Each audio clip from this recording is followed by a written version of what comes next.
السلام علیکم، میں محمد وحید، آپ دیکھ رہے ہیں پی ایس ٹی نیوز۔ جب کسی انسان کی ذلت آتی ہے نا تو عام طور پر کہتے ہیں کہ گدڑ کی جب موت آتی ہے تو وہ شہر کی طرف دوڑتا ہے، اور یہی نتن یاہو کے ساتھ ہو رہا ہے۔ پہلے جب وہ اپنے ملک سے نکلتا ہے تو ایک طویل سفر طے کر کے امریکہ پہنچتا ہے کہ جن ممالک نے اس کا نام بلیک لسٹ میں ڈالا ہوا تھا تو انہوں نے اس کے وارنٹ گرفتاری بھی نکالے ہوئے تھے کہ وہ ہمارے ملک سے گزرے، ہمارے ملک کے اندر آئے تو ہم اس کو گرفتار کریں گے۔ اس کو ذلت اٹھانی پڑی، اس ممالک سے بچتا بچتا، ڈرتا بھاگتا، خوف زدہ ہوتا ہوتا امریکہ میں جا کے پہنچا۔ امریکہ میں اس کو خوب ذلت اٹھانی پڑی، کوئی اس کو منہ لگانے نہیں بیٹھتا، کوئی اس کو ہاتھ ملانے کے لیے تیار نہیں تھا سوا ایک آدھے ممالک کے۔ امریکہ ہے، اس کو منہ لگاتا ہے، اس کے تلوے چاٹتا ہے۔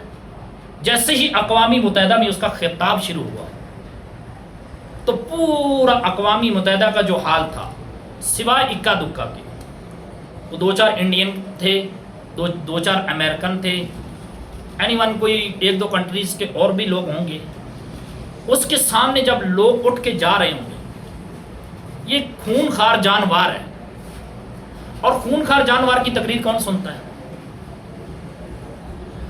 سارے لوگ اس کے سامنے اٹھ کر چلے گئے، منہ لٹکا کے تقریر کر رہا تھا۔ بچوں کو شہید کرنے والا، عورتوں پہ ظلم کرنے والا یہ شخص، اور اس کی تقریر کون سنے گا؟ اب اس کو تھوڑا سا ذہن میں تو یہ ضرور آیا ہوگا کہ میں لوگوں کی نظروں میں انسان نہیں ہوں، حیوان ہوں، خونخوار ہوں، لوگ مجھے کتنی ذلت کی نگاہ سے دیکھتے ہیں۔ کیا ذلت اٹھانی پڑی اس کو، اقوام متحدہ کے ادارے میں کھڑے ہو کر تقریر کی۔ خالی کرسیوں کو سبق سکھا رہا تھا، خالی کرسیاں پڑی ہوں تو تقریر کریں، تو بندے کو حیرت فیل ہوتی ہے کہ یار میں کس نسل سے ہوں کہ میں کرسیوں کو تقریر سنانے آیا ہوں۔ ویل ڈاؤن، کیا کہہ سکتے ہیں، ذلیل ہونا پڑے گا اس کو پوری دنیا میں، اور ہو رہا ہے۔